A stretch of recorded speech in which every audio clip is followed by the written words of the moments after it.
Kita mau masuk sholat zuhur misalnya. Sebelum zuhur itu ada sholat sunnah. Ada 4 rakaat. Bisa dibagi 2 rakaat, 2 rakaat. Kalau nggak sempat waktunya untuk 4, bisa 2. Hadis Ibnu Umar. Sebelum asar ada 4 rakaat. Rahimallahu imra'an shalla qabla al-'asri arba'an. Misal salat mutlak. Malam misalnya ada tahajud. Kita ingin coba bangun tahajud. Nggak usah yang tinggi-tinggi dulu. 2 rakaat aja dulu. Ya, 2 rakaat untuk melatih kenyamanan hati dan fisik kita. Jangan dipaksakan dulu. Malam ini 11, besoknya berhenti. Ya. Dan nggak usah panjang-panjang dulu. Saya selalu mengatakan kalau pengen tahajud dimulai, maka mulai dengan 2 rakaat tahajud, 1 witir. Ya, dan gunakan surah paling favorit yang bisa kita ucapkan, kita bisa bacakan. 3 kul kan? Dari wajahnya tuh kelihatan. Rakaat pertama, qul a'udzu birabbil falaq, al-falaq. Ya kan? Antum kan nggak jauh dari Al-Asr, An-Nasr, Al-Kautsar, Al-Falaq, An-Nas, Al-Ikhlas. Ada ikhlas semua tuh. An-Nas. Tutup witir dengan 1 rakaat, Al-Ikhlas. Ikhlas. Saking ikhlasnya cuma 1 gitu ya. Oke. Oke. Coba dulu itu. Sampai jiwa kita merasa bosan, nyaman jiwanya. Tapi kan kita mulai merasa bosan, masa ini terus? Besok kan jadi naik kan?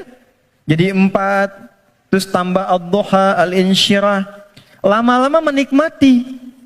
Nah, ketika menikmati itu yang disebut dengan halawatul iman, nikmatnya beriman. Sudah pengen pindah surat. Kalau para penghafal Quran tuh adik-adik RKM biasanya murajaah. Al-Baqarah, Ali Imran, An-Nisa, biasa. Tapi kalau sudah paham esensi tahajud, yang dibaca itu kadang, kalau sudah mengerti, surat yang sesuai dengan kebutuhannya. Itu tingkat tertingginya. Misal, sedang ada persoalan yang berat ke jiwa. Nggak harus tinggi-tinggi. Baca rakaat pertama ad-duha, kedua al-insyirah. Kita nggak harus tinggi-tinggi. Dan kita merasakan itu. Pengen membangun hubungan baik dengan Allah, pengen taubat gitu kan, pengen mendekat, pengen jadi ahli surga, baca surat Az-Zumar misalnya. Pengen husnul khatimah, bacakan surah Al-Fajr misalnya. Ya, kan di penghujung ayatnya, ayat 27 sampai dengan ayat 30. Ya kan?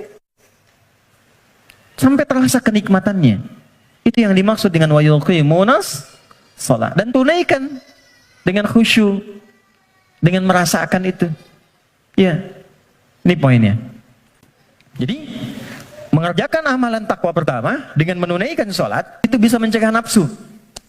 Supaya tidak liar. Tidak keluar fahsyah, tidak keluar mungkar. Kalau sudah yang buruknya ditekan, maka muncul lawannya yang baik. Nafsu ditekan, takwanya naik. Manusia kan cuma begitu. Ya, yang keluar di lisan itu kan cuma 2. Kalau bukan kata-kata baik, kata-kata buruk kan.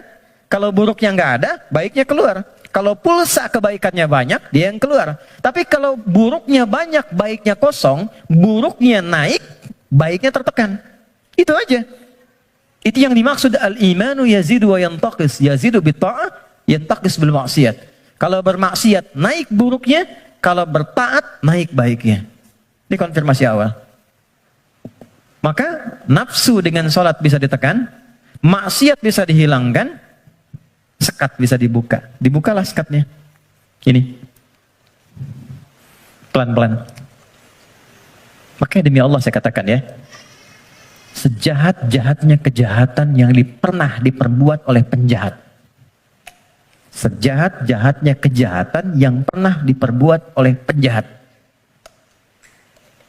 Itu akan sirna dan tuntas dengan menunaikan sholat yang benar ditunaikan.